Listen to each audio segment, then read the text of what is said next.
ഇടുക്കി ഏലപ്പാറ ചെമ്മണ്ണിൽ ഓടിക്കൊണ്ടിരുന്ന കാറിന് തീപിടിച്ചു. വാഹനത്തിൽ ഉണ്ടായിരുന്നവർ അത്ഭുതകരമായി രക്ഷപ്പെട്ടു. തമിഴ്നാട് സ്വദേശികൾ സഞ്ചരിച്ച വാഹനമാണ് കത്തിയത്.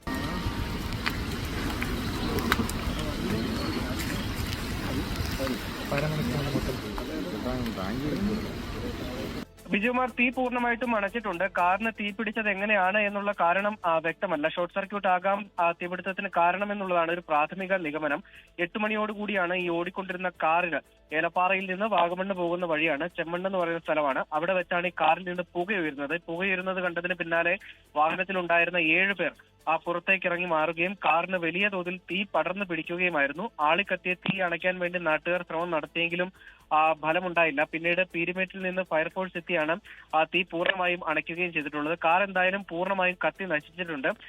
ചെന്നൈയിൽ തമിഴ്നാട്ടിൽ നിന്ന് വാഗമണ്ണിലേക്ക് വിനോദസഞ്ചാരത്തിന് എത്തിയ സംഘം സഞ്ചരിച്ച കാറാണ് തീപിടുത്തത്തിൽ കത്തി നശിച്ചത് എന്നുള്ളതാണ് പ്രാഥമികമായിട്ട് മനസ്സിലാക്കാൻ കഴിഞ്ഞിട്ടുള്ളത്. ആർക്കും പരിക്കില്ല എന്നുള്ളത് ആശ്വാസകരമായ കാര്യമാണ്. സമാനമായ രീതിയിൽ ഹൈറേഞ്ച് മേഖലയിൽ സമീപ നാളുകളിൽ ഈ കാറ് ഇങ്ങനെ കത്തുന്നത് സ്ഥിരം സംഭവമായി മാറിയിട്ടുണ്ട്. അത് ഈ വാഹനങ്ങളുടെ ഈ ഓടിച്ചു വരുന്ന ഡ്രൈവർമാരുടെ പരിചയക്കുറവും അതുപോലെ തന്നെ ഈ വഴിയിലൂടെയുള്ള യാത്രയുടെ മറ്റെന്തെങ്കിലും പ്രത്യേകതയാണോ എന്നുള്ളതും വിശദമായിട്ട് തന്നെ മനസ്സിലാക്കി വേണം ഇതിലെ പോകാൻ എന്നുള്ളതാണ് നാട്ടുകാർ പറയുന്നത്. എന്തായാലും ഈ കാറ് പൂർണ്ണമായും കത്തി നശിച്ചിട്ടുണ്ട്. റെനോൾട്ടിന്റെ ട്രിബർ എന്ന് പറയുന്ന കാറാണ് കത്തിയത്.